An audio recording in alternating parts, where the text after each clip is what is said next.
I want to think it over. I need more time to think about it.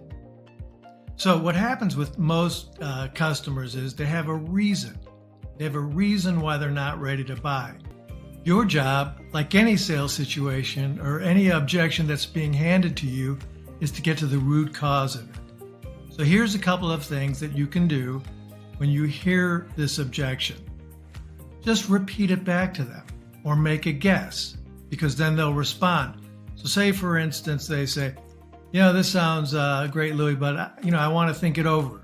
You can say, sounds like the price might be too high for you.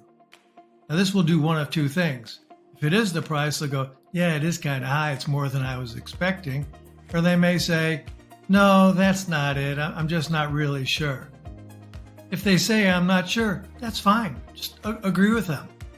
Listen, I know this is a big decision for you, and I really understand that you want to take your time to think about it. Would you mind sharing with me what exactly you want to think about? Now, this works if A, they like you, B, they trust you. So they have to have both of those emotions for you. They have to like you and they have to trust you. If they trust you, they'll be honest with you.